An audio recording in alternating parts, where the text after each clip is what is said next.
masuk ke materi ketiga, itu mengenai prinsip-prinsip dan masalah di lingkungan hidup. Kemarin sudah kita jelaskan kenapa sih, yang pertemuan pertama sudah kita bahas mengenai sejarah masalah lingkungan, kenapa adanya ilmu lingkungan, kenapa ilmu lingkungan penting. Kemudian pertemuan kedua kemarin kita bahas tentang hubungan antara manusia dan lingkungan, kenapa manusia itu menjadi faktor utama bagi kesehatan lingkungan ataupun keberlangsungan lingkungan hidup kita. Nah, ini kita masuk ke prinsip dan masalah-masalah lingkungan ya. Jadi sebenarnya dari pertemuan pertama sudah dibahas bahwa kenapa timbul masalah lingkungan, karena adanya peningkatan penduduk sehingga peningkatan kebutuhan, sehingga memaksa kita untuk memproduksi sesuatu hal yang lebih banyak agar dapat mencukupi seluruh kebutuhan kita, sehingga memaksa masyarakat atau memaksa manusia untuk berpikir lebih maju dengan menggunakan iptek yang memiliki teknologi yang canggih untuk menghasilkan sesuatu barang atau produk yang bisa kita gunakan, yang sebenarnya bahan dasarnya itu adalah dari sumber daya alam kita ya.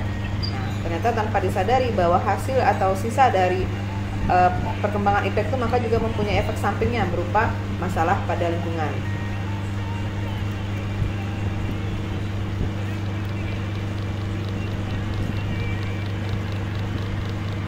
Ini juga saya sudah singgung di pertemuan kedua bahwa lingkungan itu adalah simbiosis ya, bahwa lingkungan itu merupakan bagian dari integritas kehidupan manusia. Manusia tidak bisa hidup tanpa lingkungan sekitarnya, karena di lingkungan itulah ada sumber daya alam, ada sumber energi, ada sumber semuanya yang bisa digunakan manusia untuk dapat bertahan hidup ya. Sehingga sebenarnya ada undang-undang yang mengatur tentang keberlangsungan lingkungan. Jadi kita itu sebenarnya punya dasar hukum untuk mengolah lingkungan sehingga tidak merusak lingkungan yang ada di sekitar kita. Nah, dalam pengolahan lingkungan juga kita memiliki etika ya. Jadi sebenarnya kita nggak boleh semena-mena dalam mempergunakan atau mencari sumber kekayaan alam untuk digunakan ya. Ada beberapa prinsip lingkungan itu yang harus kita hormati. Jadi lingkungan itu juga harus kita hormati karena lingkungan juga diciptakan oleh Tuhan Yang Maha Esa ya. Yang pertama, kita harus ada sikap hormat terhadap alam, bukan menyembah ya. Nah, saya ulang lagi, hormat terhadap alam, bukan menyembah yang selain Allah ya. Nah, itu prinsip tanggung jawab. Jadi kalau kita menggunakan atau mengeksplor lingkungan kita harus punya prinsip yang bertanggung jawab. Adanya namanya prinsip solidaritas.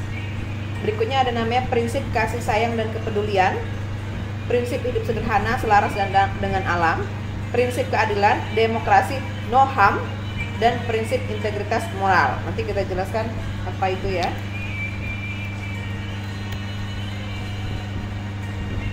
Nah,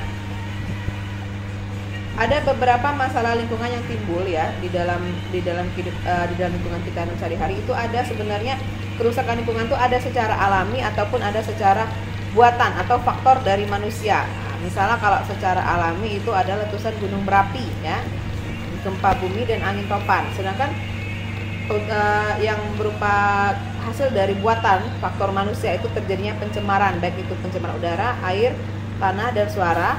Ini akibat dari limbah masyarakat ya. Awalnya sudah saya bilang bahwa iptek itu ternyata memiliki efek samping yang dapat merusak lingkungan. Seperti apa? Misalnya adanya radiasi, adanya limbah pabrik yang sifatnya adalah B3, bahan berbahaya dan beracun. Nah, itu yang menjadi salah satu faktor buatan dari manusia, bukan faktor alam ya. Kemudian terjadinya banjir, itu juga akibat dari faktor perbuatan dari manusia, dan terjadinya tanah longsor. Bagaimana kita mengupayakan pelestarian lingkungan hidup? Nah, sebenarnya ini bukan hanya menjadi tanggung jawab pemerintah atau pimpinan negara saja, melainkan tanggung jawab setiap insan di muka bumi ini. Jadi ketika kamu dilahirkan, kamu itu sudah memiliki hak dan kewajiban di pundakmu untuk memelihara lingkungan, ya. Sampai kita menutup mata, sampai manula. Nah, ada beberapa undang-undang yang telah dibuat oleh pemerintah untuk melakukan perlindungan terhadap lingkungan ya.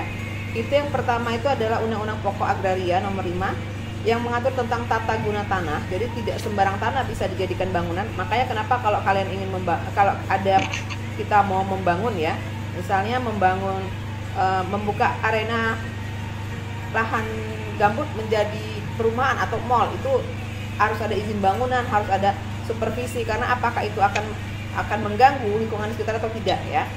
Nah, ada lagi Undang-Undang Nomor 4 Tahun 82 itu tentang pokok pengelolaan lingkungan hidup. Nah, ini bagaimana kamu bisa mengelola sumber daya alam. Kemudian ada lagi Undang-Undang Nomor 24 Tahun 86 tentang AMDAL, analisis mengenai dampak lingkungan. Nah, kemudian ada lagi tahun 91 itu berupa Badan Pengendalian Lingkungan, yang tujuan pokoknya adalah menanggulangi kasus pencemaran, mengawasi bahan berbahaya dan beracun, melakukan penilaian analisis lingkungan atau AMDAL, dan pemerintah mencanangkan gerakan menanam 1 juta pohon ini pada tahun 91 ya. Nah, sebenarnya undang-undang ini dibuat gunanya untuk apa? Untuk memelihara lingkungan. Jadi saya contohkan tadi, seandainya ada sesuatu, ada lahan kosong yang berupa lahan serapan, ingin dibangun mall ya, ingin dibangun mall misalnya gitu kan, maka dia harus ada dulu izin bangunan, kemudian ada